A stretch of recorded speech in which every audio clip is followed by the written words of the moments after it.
Hey everyone, Jeff here from Films at Home. Thanks for coming back to the Films at Home podcast today. In this episode, we're going to be interviewing Elliot Coen, who is the creator behind Boutique Blu-rays with Elliot Coen.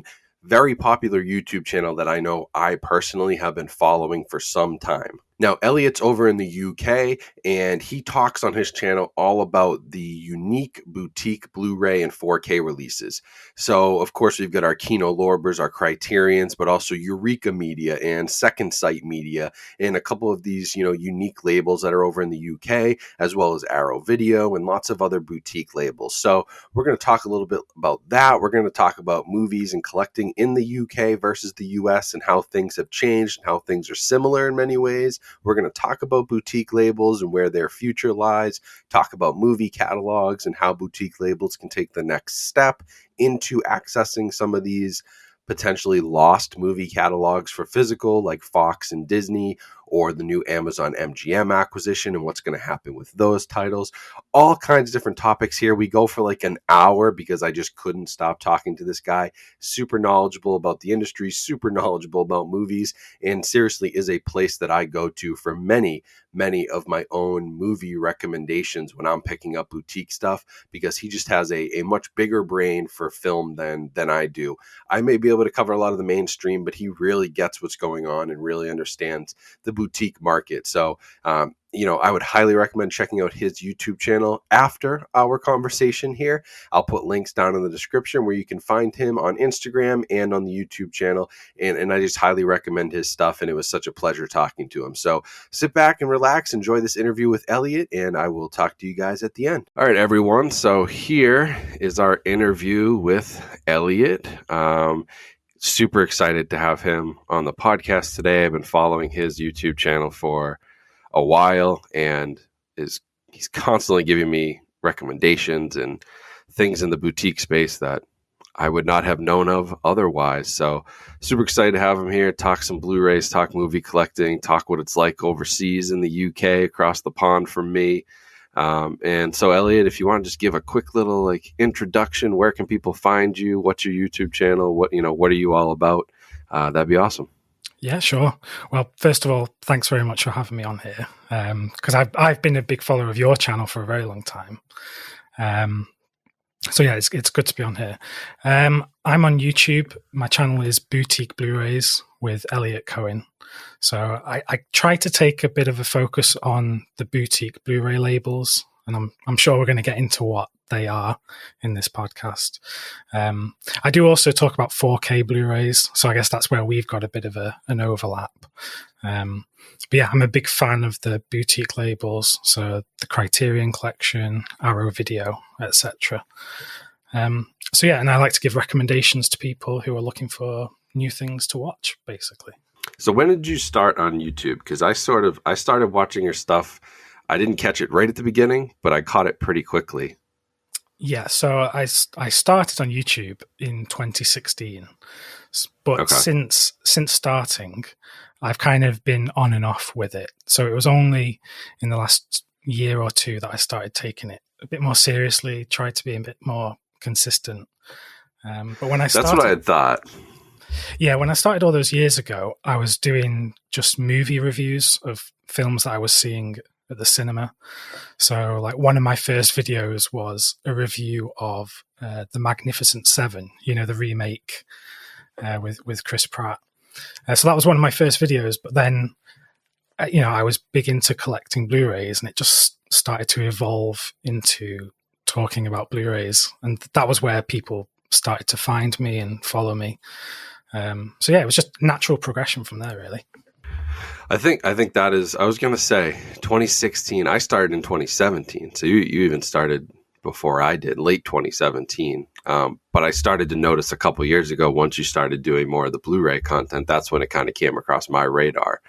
And I do think it's interesting because people always ask me when they're starting a channel or trying to create some sort of content anywhere, how do you differentiate yourself? And I've always been all about finding your niche. And for me, it happened to be, primarily 4K reviews is what got me to the level I was at, covering the new technology And then you sort of found this niche within the niche, which is even better because you were able to grow. You know, there are thousands of people doing movie reviews on YouTube, right? If not tens of thousands.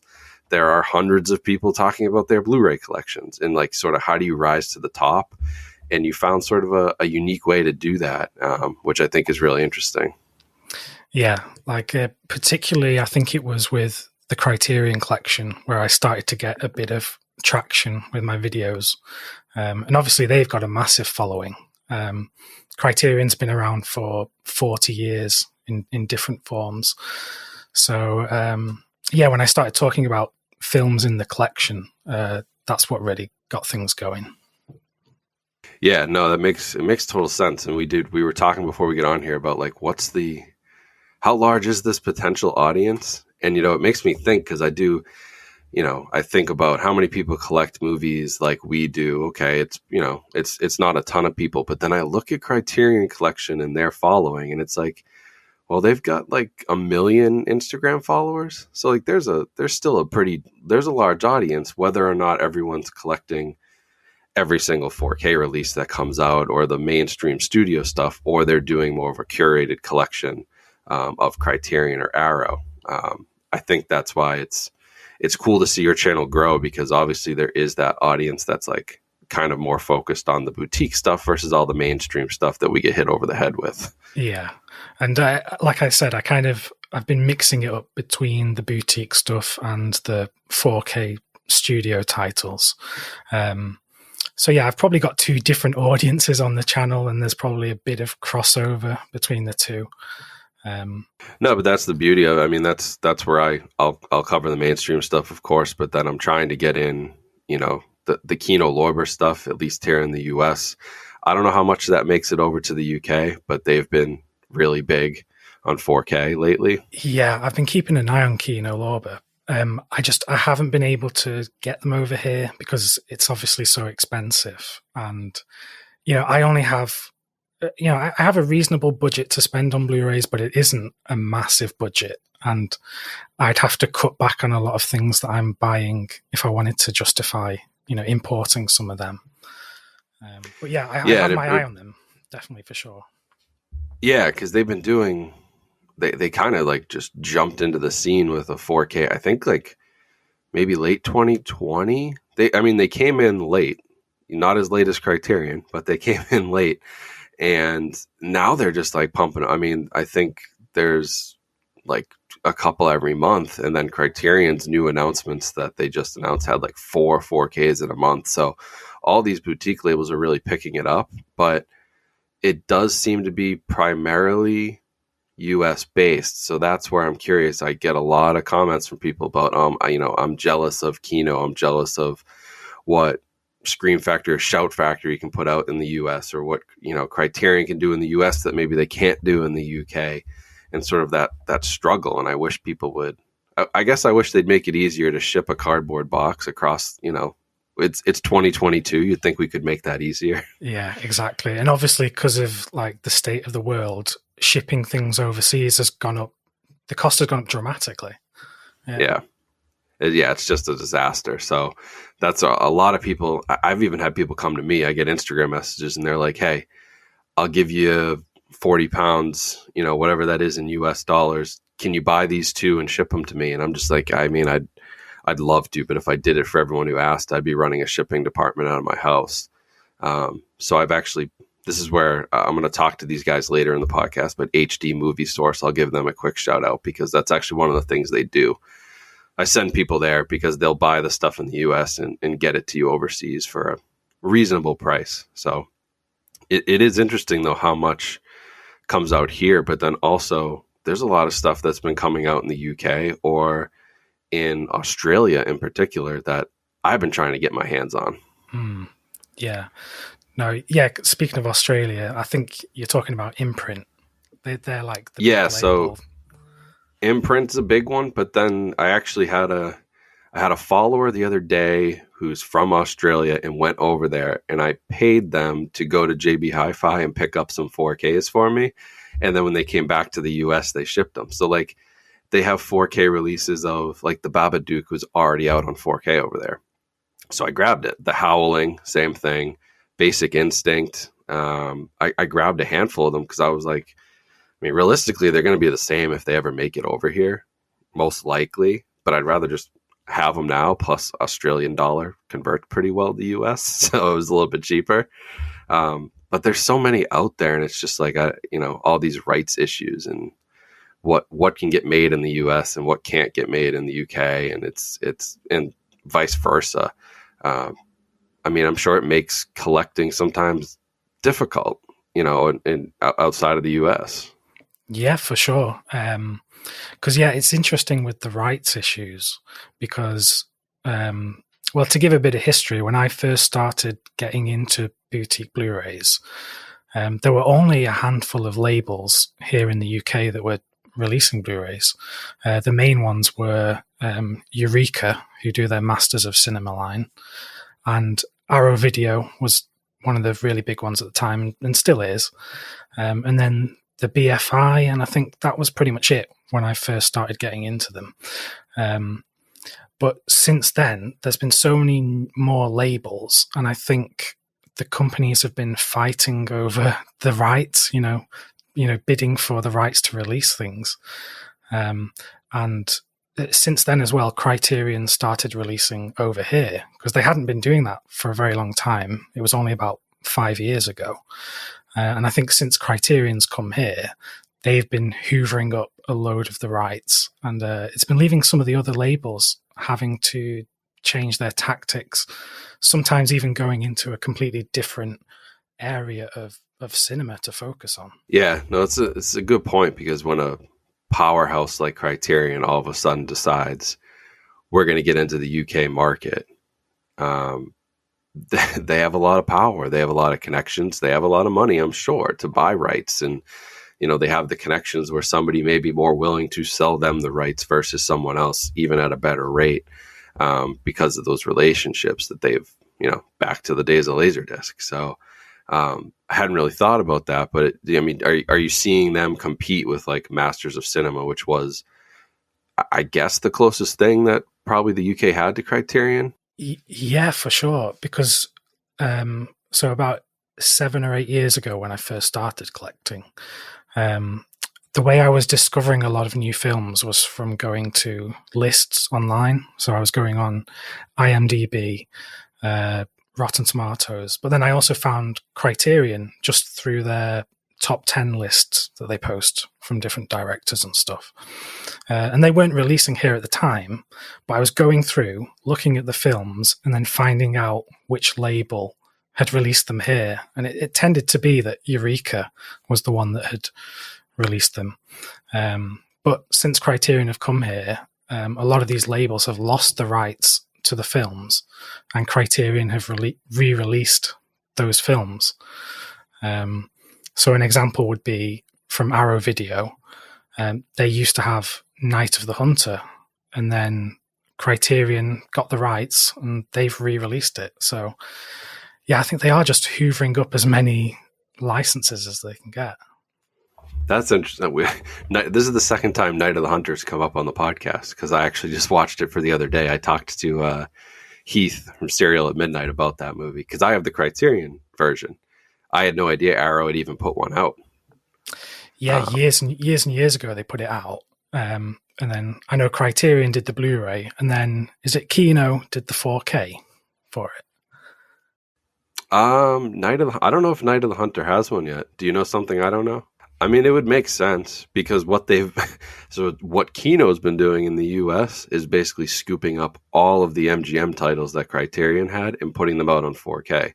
They jumped in before Criterion got to 4K, and I don't know what, why or how those rights issues, how that all worked out, but like, I'm constantly doing head-to-head comparisons of Kino 4K versus Criterion Blu-ray, because they're scooping up like a lot of their popular stuff. So it wouldn't surprise me at all if they got Night of the Hunter. Yeah, I've just had a look. So in February, they announced that they are going to release it, but there's no release date yet. It just says late 2022. So it seems like they've got the rights to that one as well.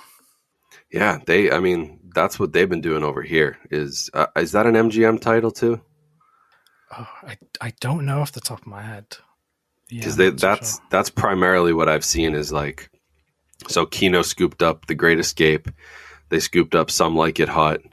Um, God, what else did they take from the Criterion collection? Those are the two most recent ones that I've done.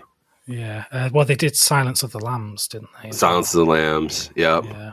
So they've just been like left and right picking off some of the most popular titles from Criterion too. So then it's interesting, like, okay, where's Criterion in the US going to refocus? And they came out with a huge announcement list last month for, I think it was their July releases.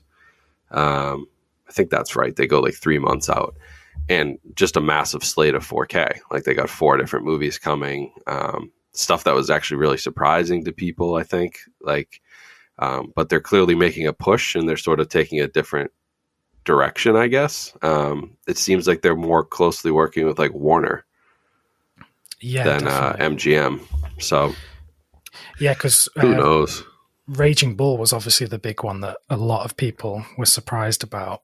And then there's Double Indemnity was one I wasn't expecting them to get. I think what Criterion are doing, obviously I know nothing about their business model, but I think they're getting these massive films so that the money that they make from them can sort of fund the smaller, more niche films that maybe won't sell as many copies. Sure. Yeah. No. I mean that makes sense, right? I mean they're still a business. They've still got to make money. You can assume that Citizen Kane or Raging Bull is going to sell quite a bit of 4K. So yeah, then you can fund sort of these really small foreign movies or things that may not sell as well. I mean, I think you're probably onto something. They have to have their cash cows to go along with all the great work they're doing. Otherwise on the more independent stuff or lesser known movies.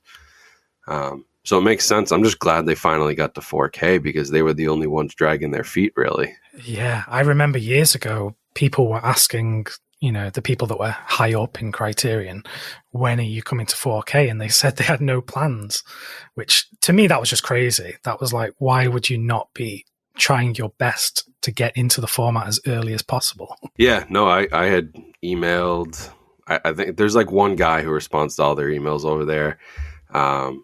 John Mulvaney, I think, who will I don't know exactly what his job title is, but like you could reach out to him and he will respond, which is kind of cool that they have somebody who does that. But I reached out a few times and was like, hey, Kino's into 4K now. Hey, Arrow Video's doing 4K. Like, hey, Shout Factory got into 4K. Like, where are you guys? And that was the response, was that they didn't think that their audience would buy 4K discs. I think they thought like, well, they don't care so much about the quality. They want the movies, and Blu-ray is good enough. And I think they stuck to that for a while and then realized everyone else was passing them by and scooping up these 4K rights and doing well on them. Yeah. Well, I think what they probably also have seen for, a decade now is that people are still buying DVDs. So they probably had a big market of people buying DVDs. I know someone suggested to me on the channel that apparently in the US, a lot of public libraries buy the discs to have in, to lend out. So yeah, they probably saw the money they were making on DVDs and thought, why do we even need to get into 4K so soon? Yeah, no, and they were making a killing on DVD. There's a lot of people who still just collect the Criterion DVD and never moved over to Blu-ray. So yeah, I get where they're coming from, but it is a good point. I wonder how many of those DVD sales are public libraries just buying every release. Because if you do, it's true. If you go to a decent sized library, like I live in a small town, there's only 5,000 people here. If I go to the library here, I honestly haven't been since we moved, but I would doubt that they have a huge collection. But the town I grew up in has a massive library, and I know they have a huge movie collection. They probably have every single Criterion collection release, but it will be on DVD because that's the format that is most widely accepted by people. Almost anybody can play a DVD now.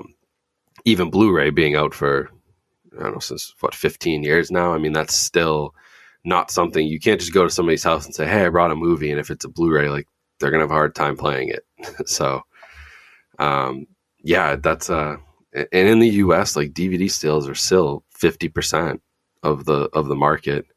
I actually just saw the media report for last week's sales. For the first time that I've seen it, Blu-ray had a larger share than DVD, which was impressive. It was also Spider-Man No Way Home month, so I think a lot of people. 4K also had a 20% share, which was huge.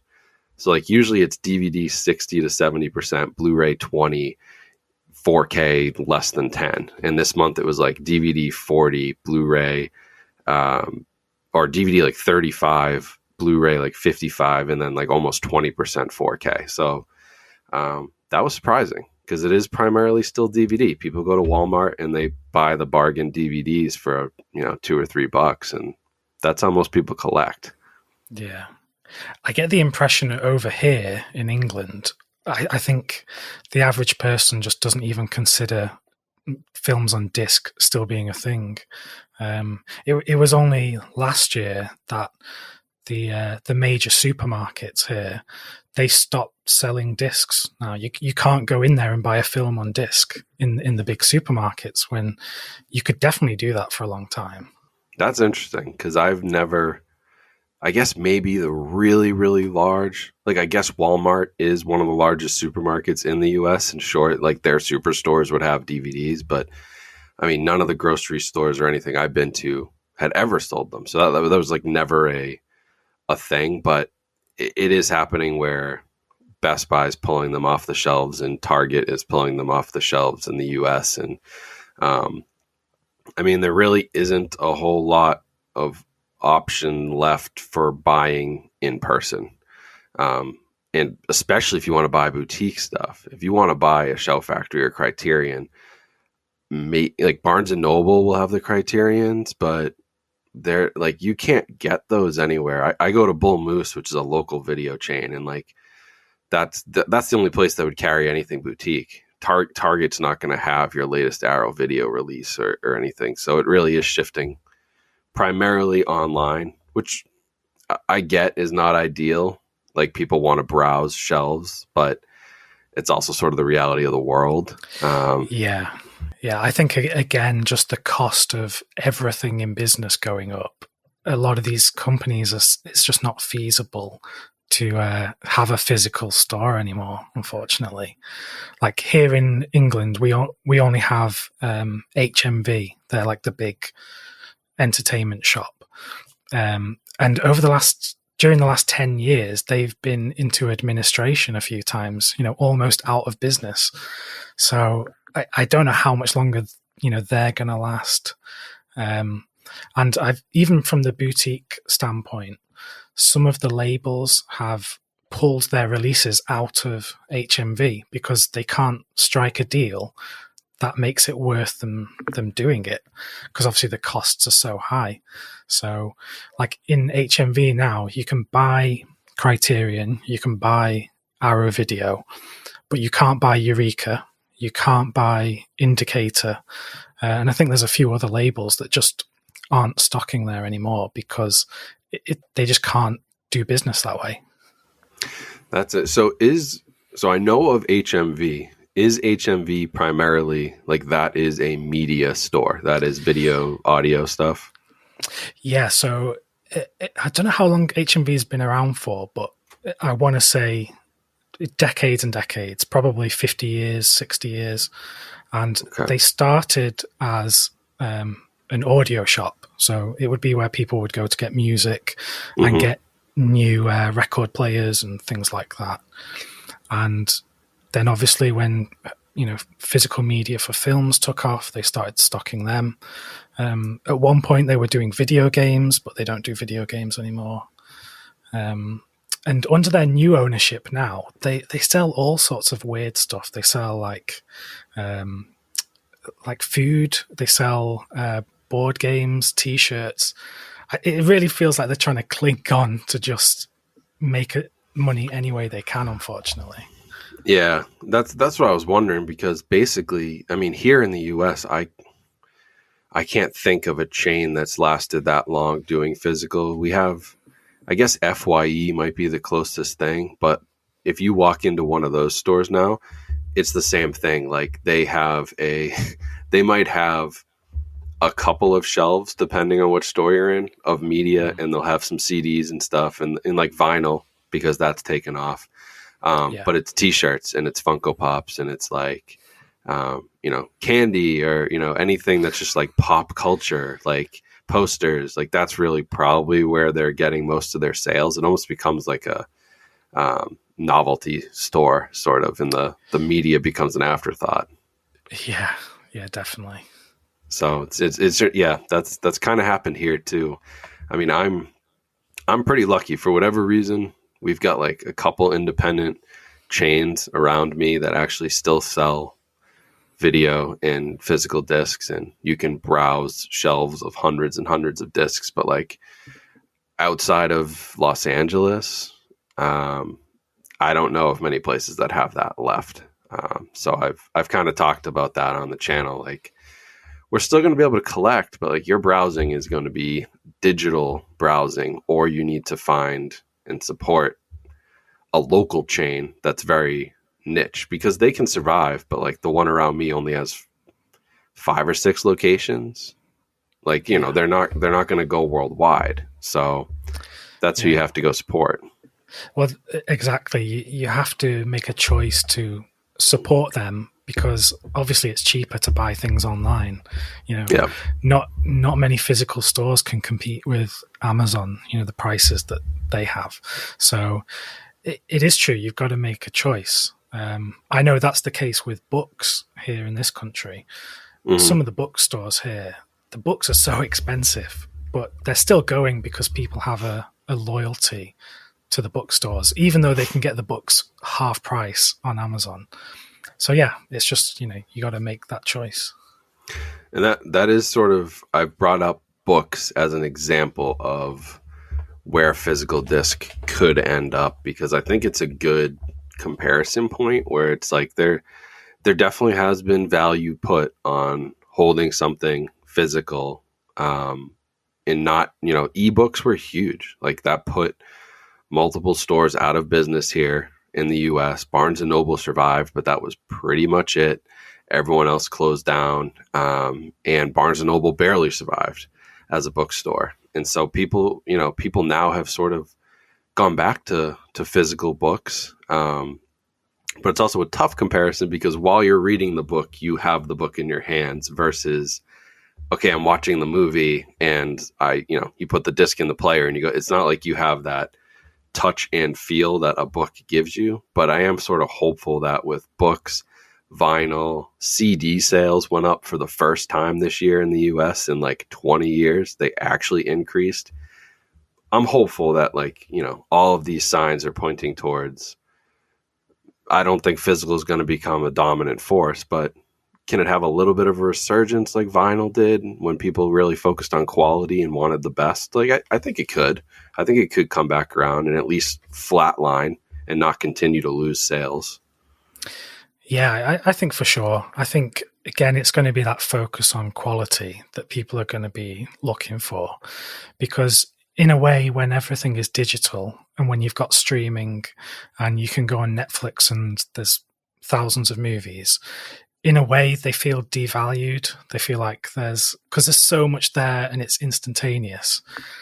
It doesn't feel like there's a value to each individual thing. You could start watching one thing, pause it, and then a minute later be watching something else. And whereas when you've got a physical thing and it's very well put together, you know that the quality is there. I think that's the way people are going to get back into it. I know with books, for instance, there's a company here in England called the Folio Society. And what they do is they release these hardbound books with these slip cases, and they're very high quality. They look very nice, and they charge like £50 for one book, and they're really popular. Collectors buy these. So there definitely is a market when you're actually, presenting the quality. I think the issue that might come up for like Blu-ray labels, for example, is if they start charging a higher price, but they're not giving the quality, I think that's where you kind of get into some trouble. Because I've seen that here with some labels where they'll release a big collector's edition of something, and it's just full of stuff that most people aren't asking for. You know, a load of like art cards and posters and booklets that some people will read for a few minutes, but there's not that much value in those things, I think. Sometimes they charge double the price for those. So I think it's going to be where there's quality and it's justified at the price. Yeah, and I do think that's where like the boutique labels are set to dominate this space in the next decade, because your standard Universal, Warner, Paramount does okay with like their Paramount Presents line, but you know, just your standard release of any given movie is pretty lackluster. They don't even really include special features anymore. You know, it's almost like they're just doing it to do it, and they don't really care about who's actually buying these, which I think primarily is going to be collectors at this point. It's a niche market for collectors. So when Arrow Video does special things with, you know, their packaging or really puts together, you know, hours and hours of features, the best quality, Criterion does it, Kino does it.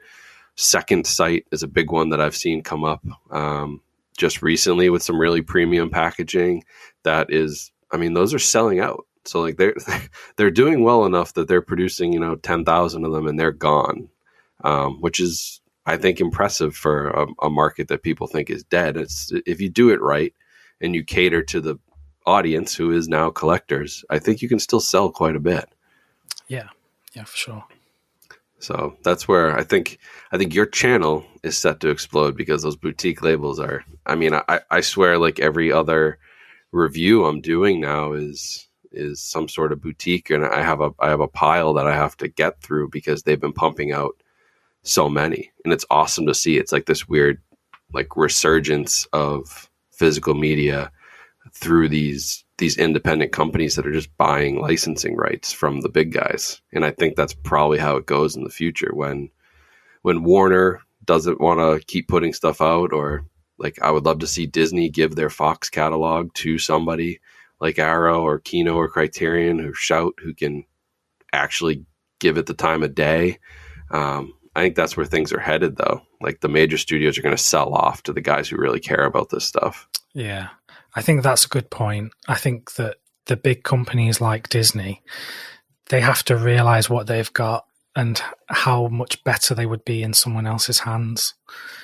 You know, because with Disney, I mean, it's not just Disney, but Disney own so many smaller production labels. Like Touchstone is a big one. And there's so many films that they've just got locked away that could really do with some restoration work and some, you know, really good physical media releases. And I just don't know when that's ever going to happen. Yeah, they have to sell them off. And like now that Amazon owns MGM as well, where Kino's been pumping out a bunch of MGM stuff on 4K, I'm kind of like, okay, will that continue? Or is Amazon going to try to do something with Amazon Prime and, you know, turn them into streaming exclusives or something, or try to take all those rights back now that they own them? I mean, I'm hopeful they don't, because if I'm Disney or Amazon, I mean, just if you sell your rights to the movie and you get a little kickback from the sales of it anyway, it's just pure profit. I mean, you don't have to do anything. You hand over the materials, hand over the rights, let the boutique guys handle the production and manufacturing of it, and you just sit there and collect your checks. So it's like I don't know where the downside is for them to do it. Yeah, exactly. And that's what confuses me, is because what I get from Disney is that they like money, and any way they can make money, you know, they like that. So I think they don't even realize what they've got that's just sitting there wasting away. Yeah, because I mean, like you, Touchstone is huge, and there's so many, and even the Fox, just the main 20th Century Fox catalog, those have been going out of print here. Just the standard Blu-rays, like I think I realized I didn't have the Simpsons movie like 6 months ago, so I ordered it on Amazon, and it said it was back ordered. I don't have it. I don't think I'm ever getting it. I think it's gone, It's a Fox movie. I think it's just dead. I don't think the Blu-rays exist anymore. And I've actually seen Fox before they got sold. They like purged a bunch of physical media because I run a little like donation thing to the Navy where we get movies, donate them to the U.S. Navy, and they build libraries on their ships. Well, like right before Fox got bought up by Disney, or while it was in process, they sent this massive donation to us of like dozens and dozens and dozens of boxes. And it had movies, but it also had like promotional stuff in it. Like they just kind of purged it and it was gone. So they're pretty much done from what I can tell. And as far as I know, like Disney and Fox don't even really have a physical media department anymore. I mean, it doesn't exist. Everything is streaming focused. So I would love, if they love money, just sell that catalog, sell the rights. Yeah. I think if I'm optimistic, I think it will swing back in the future, because if you look at the vinyl industry, you know, vinyl went away pretty much entirely, apart from like very small labels. And then when it started to come back, the bigger record labels got interested again because they knew that they could make money selling the latest albums on vinyl. Right. So I think if I'm optimistic, the same thing will happen with physical media for films. That's what I'm hoping. And the beauty is that we never even had to get to the point of vinyl. And I don't think it ever will, where it's just like, oh, well, Blu-ray and 4K have just disappeared. Now your only option is, you know, a DVD, which is maybe the equivalent of a CD. Like, you know, that's it. That's all you have. Sorry. If you want that vinyl quality that some people swear by, you can't get it. Like, I don't think we're ever going to get there. So we're even at a better starting point than they were at. And they grew so fast. And it is amazing how the major studios jumped on it. And it's still, the market is still like a fraction the size of the movie market. But it was just the trend and the growth that they jumped on. Yeah. One of the only things that worries me is if we see like a generational change in just people wanting to watch movies altogether. I don't know if someone who is 14, 15, 16 today is all that interested in movies apart from, you know, the big titles like the superhero stuff. Because I think if you look at how people are spending their time every day, a lot of young people are spending hours on social media, on TikTok and stuff, and that's their entertainment now. And that's not me making a judgment on how you spend your time. It's just a different shift in what people are interested in. Yeah, I mean, it's instant gratification, and that's where, like, okay, the amazing thing is, like, okay, Netflix will put out Stranger Things, right? And people will, for 1 week, that'll be the hottest thing in the world. And then the next week, nobody's going to even talk about it. And it's the same thing with like Disney Plus. Like, okay, Baby Yoda is going to be the biggest thing in the world for a couple months here. And then we're going to move on to the next thing because we got our gratification and it's done with.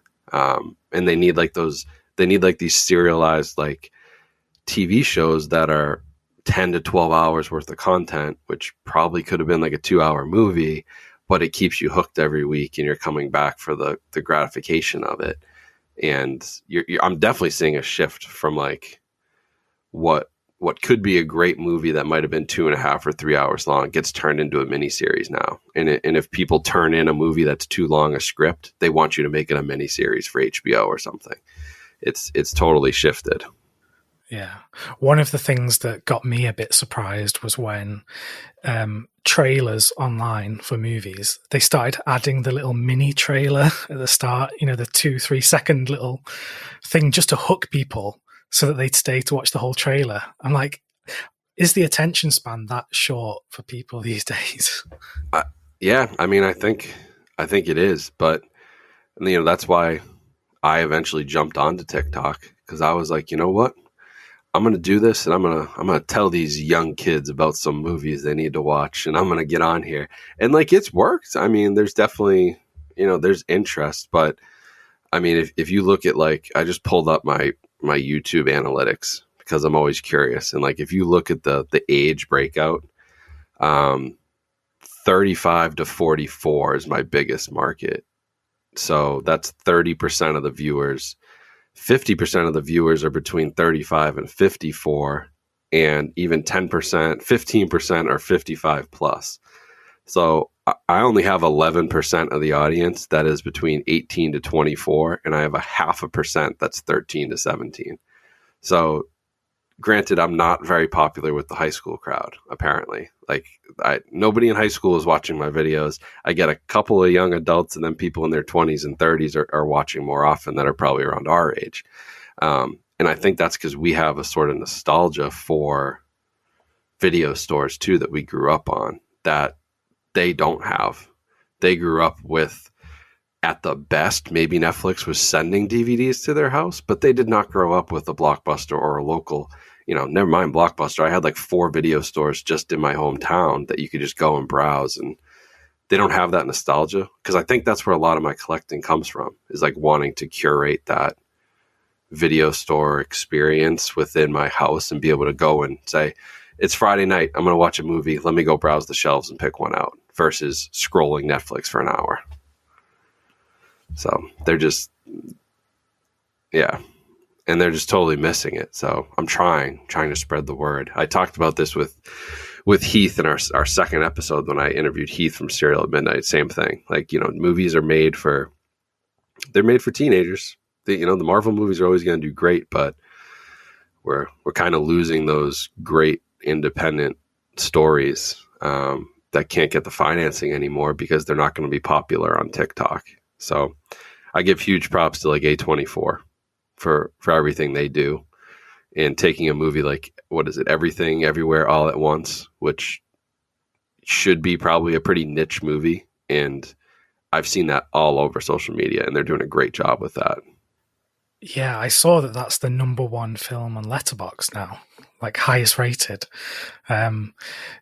Speaking of that film, for ages we didn't even have a release date for that over here, and only just this week they announced they're going to release it next month. So I wasn't even sure it was going to come out here at all. So I'm glad it is, because I look forward to it. So how is, like, in the UK, is there just like really this lack of interest in movies at this point? Because the US is still very much like, even through COVID and everything, like movie theaters made it, and when they came back, people came out. Like Spider-Man was probably the one that made everybody come back to the movies, and it was massive. Like nobody shied away from going back. I mean, it's still reasonably big, but it's nowhere near as big as it is for you guys over there. Like, I know that here you don't have to pre-book a ticket for Spider-Man or Doctor Strange, because I heard that people are fighting over pre-orders for that in America. They're selling them on eBay for like hundreds of dollars, the right to own an opening day ticket. Yeah, it's gone crazy. Yeah, so we don't have that here, and I went to see the Northman, last week, and how was that? Because I haven't seen it yet. I really enjoyed it, but there was definitely studio pressure, and the film was cut down. You can tell. That's what I had heard. Yeah, it's good because he pulled out of A24, right? And he went major. Who put that out? Was that? It was one of the big guys. Yeah. Yeah. But I loved his other stuff. Yeah, me too. I think this film cost 90 million compared to The Witch, which I think cost 3 million. So, right. Yeah. And that's what I think he actually said, Robert Eggers said, like, I'm never doing that again.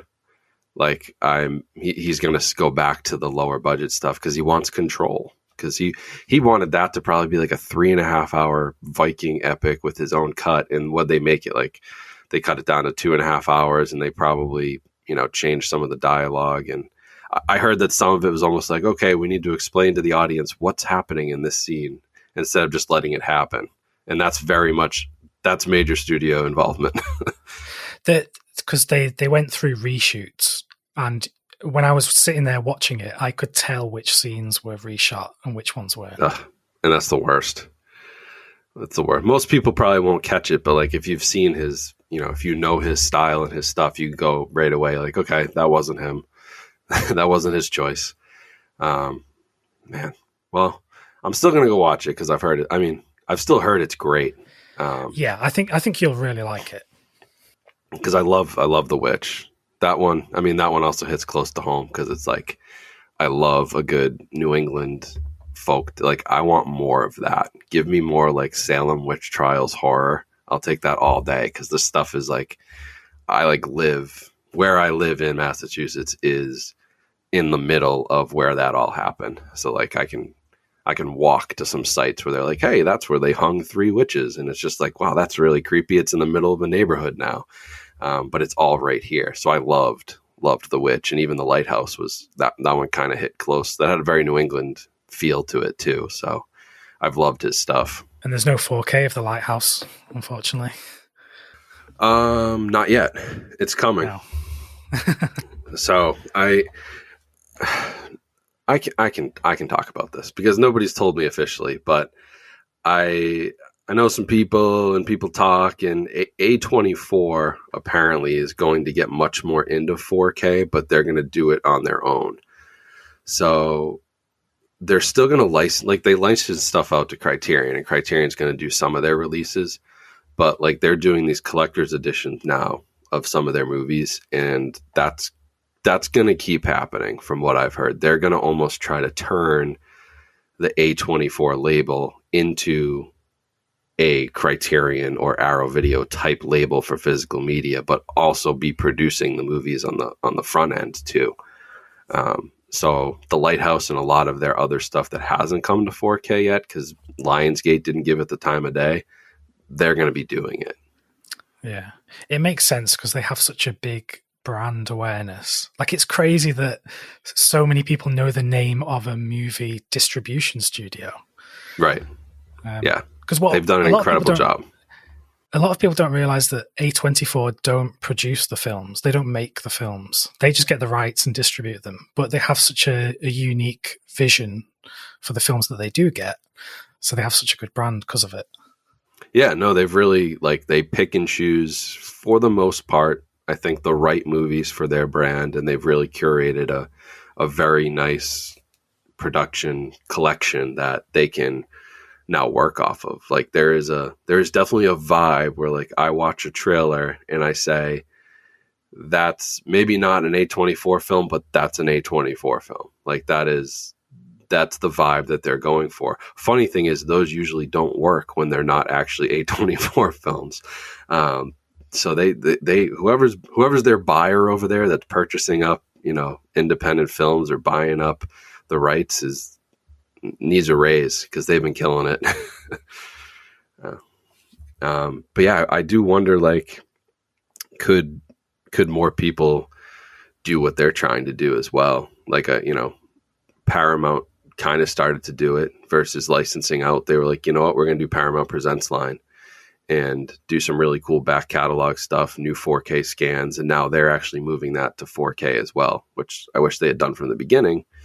But they're going to start putting those out on 4K. So I wonder if people will just start to take it in-house and, promote the brand. If you have a strong brand like Warner, Paramount, Disney, A24, you can do that.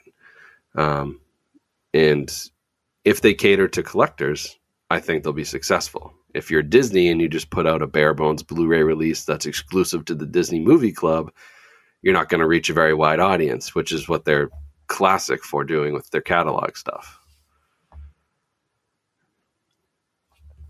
So, but yeah, I guess that's a little bit of, I haven't said that anywhere, but yeah, A24 is going to have a cool second half of the year into 2023. They got some really cool stuff coming out. I have no idea what it's going to look like, but definitely going to excite some people to at least get 4K versions of these movies. Oh, I look forward to that then. Yeah. Oh yeah. Well, hopefully you can get them. I don't know how hard that is to get.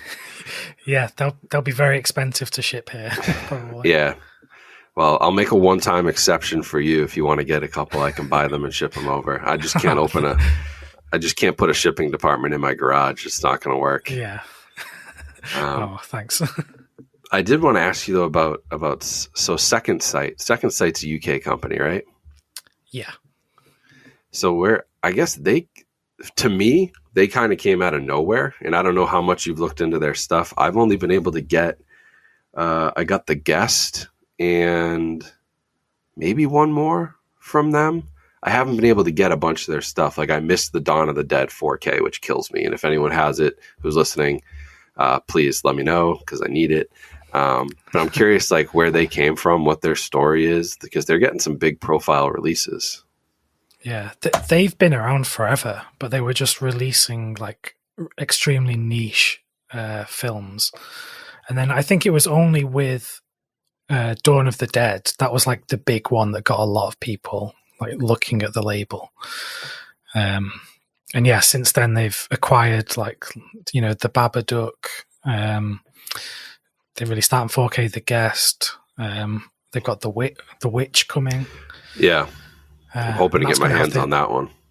Yeah, that's going to have the new HDR grade on there. So it is going to be different to the already existing disc. So yeah, I think it's just with the 4K stuff they've been making a big push.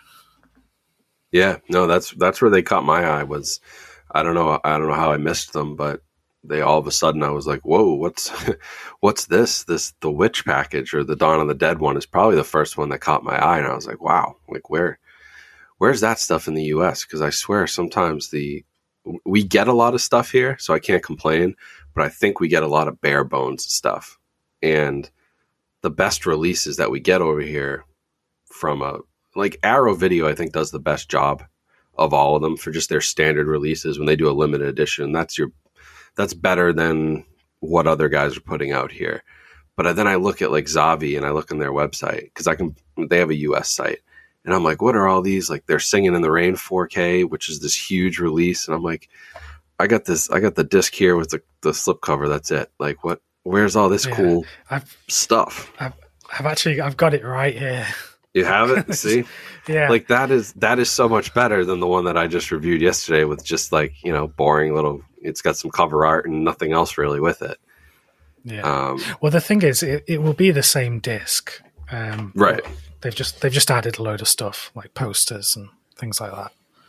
Yeah, and I just want, like, I feel like that maybe the UK has a better collector audience than in the US, where people are just happier in the US to just buy the standard edition, and they don't do as well with their big limited edition stuff, because it seems like Zavi and Second Sight and all these guys over there are just doing these big sets that we don't get a lot of times. Yeah. I think also because of like the proximity to Europe, you get a lot of people from Germany and France like importing these from here. So it's kind of touching that market as well, because their releases are all region B. So you don't need a region free player if you're in Germany to play a UK disc.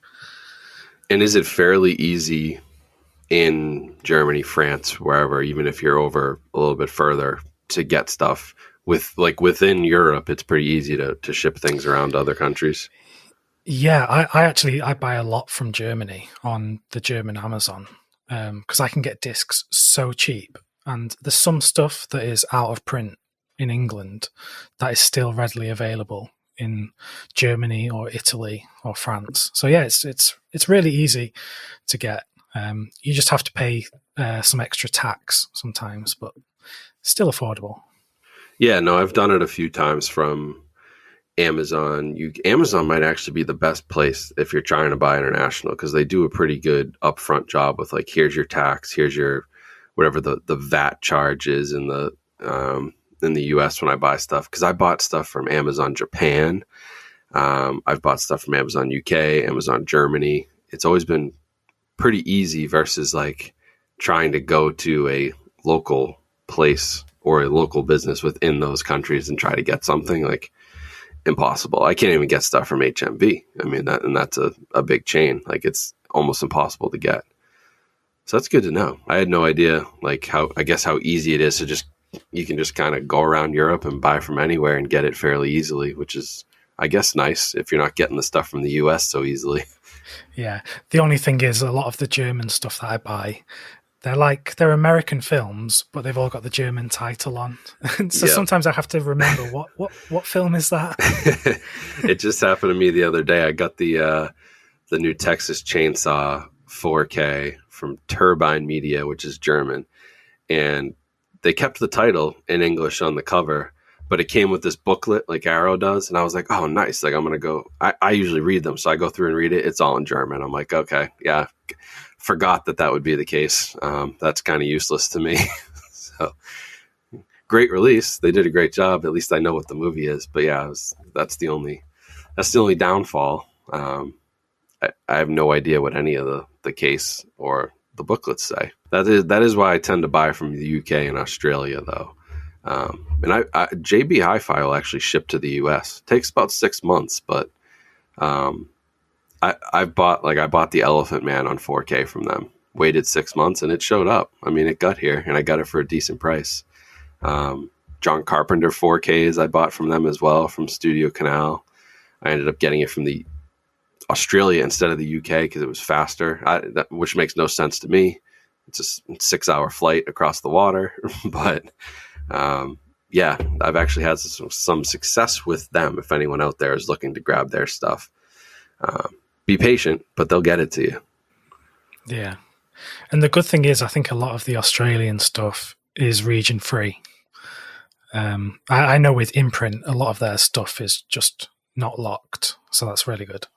Yeah, that's kind of the genius of what they're doing is they started this label in Australia, but they have a ton of movies that have never made it to Blu-ray before, which is exciting. And then they made it all region free. So like they clearly have a more global focus, which is awesome because I've seen them pop up and there are video stores around me that are buying them and putting them on the shelves here, even all the way from Australia. Like, I don't know if they're getting distribution or just purchasing them and selling them for, an upcharge, but they're showing up on shelves around here, which is really cool.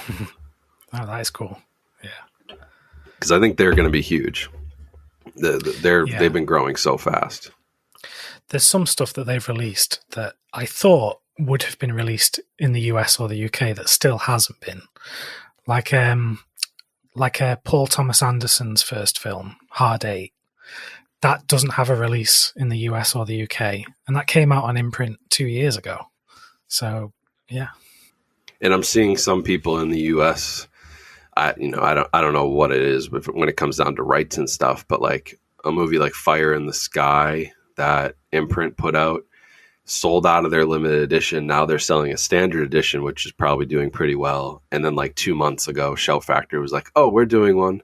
Here, you can get a Blu-ray in the US." And it's like, I get you're trying to capitalize on that, and maybe people don't know about Imprint, but it's interesting to see them then pick up on these titles that they probably could have released. I don't know. Maybe they had just coincidentally been working on the rights at the same time as Imprint and just announced it later. But, I have a feeling some of it's reactionary to what's going on over there with some of these first-time Blu-rays. Yeah, for sure. Yeah. No, there's a ton of exciting stuff for Boutique. So, if you're out there and you want to get into some, foreign stuff, if you want to get into some more art house, if you want to get into just some cool boutique movies on these really nice labels, like, I guess my channel has some of it, but I would definitely go to yours first for that sort of stuff. I'm picking up recommendations from your channel all the time. So that is where I would point people first. Oh, thank you very much. Yeah, cheers. Yeah, no, you do a great job, and seriously, you know more about a lot of these movies than I do. I got a mainstream education, and I'm trying to broaden that by watching some different stuff. Anything from the 90s and 2000s, like I've got you on lockdown. I can tell you everything about it. Don't get me started on like older stuff, foreign movies. I'm a typical American. I have a lot to learn. But the thing is, there's always people in the comments saying that I get things wrong all the time. Oh, well. But I think that's just how it is. YouTube comments are, and I love everyone that comments, but I think everyone knows YouTube comments are just some of the worst places you can go as a creator. I find myself responding because I want to engage with people and I want to, respond to comments, but wow, there are some that I'm just like, I can't even believe somebody typed that sometimes. Or, I like being corrected. I don't mind. Like, tell me when I'm wrong because I'll try to fix it and I learn. But some of the stuff is just brutal. Yeah, it is. Like sometimes I think, you've watched my whole video and you decided to comment on that bit. Right. It's like, yeah. Yeah. But hey, that's the joys of being a content creator on the internet in 2022.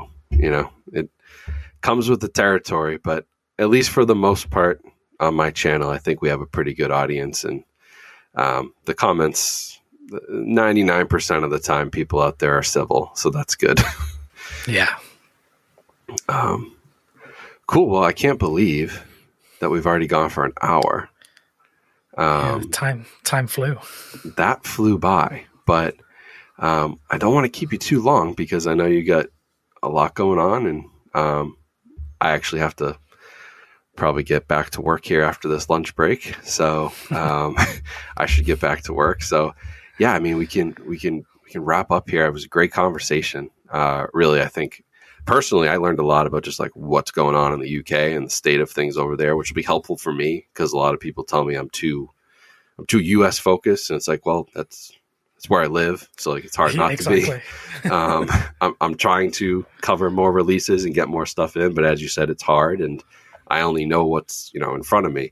So this is good. This is like good insight, and that's why I wanted to talk to you too. So all my European viewers can stop yelling at me and say I ignore them. I hear you, and I want to cover more of this stuff. And if you guys in the US want to see more of this stuff, you got to check out Elliot's channel. Oh, thank you. So before we go, one more time, you want to just plug your stuff. Where can people find you? Social media, YouTube, all that good stuff, so people can connect with you. Yeah, sure. So you can find me on YouTube. It's Boutique Blu-rays with Elliot Coen. And I do reviews of Boutique Blu-rays and recommendations and all good stuff like that. And I'm on Instagram as well, at Elliot Coen Films. Got it. So I will highly recommend his channel. You guys should definitely go check it out. And I'll put links in the video description if you're listening on Spotify or whatever. If you're just on the audio version, I'll put some links in the episode description as well, so you guys can head over there. But go support him because he's doing work that nobody else is really doing, covering these boutique stuff. I think everyone tries to do it, and we do our best, but your focus on it is impressive. So highly recommend it if you guys want to expand your interests a little bit and get outside of just your Marvel movies on Blu-ray and 4K. Elliot's got some great recommendations, so go check them out. Oh, thank you. All right. Well, I appreciate it. I'm going to sign off here, but we'll talk again soon, and definitely want to do something with our channels, video-wise, or collaborate on some other stuff in the future. So we'll stay in touch, but everyone go check them out, and I will talk to you right after the break here. All right, everyone. So that was our interview with Elliot Coen from Boutique Blu-rays with Elliot Coen. Great guy. Seriously, took a ton of time out of his day to talk to me. It was a really fun conversation. I learned a lot. We talked about a lot of different topics. Hopefully you guys took something away from that.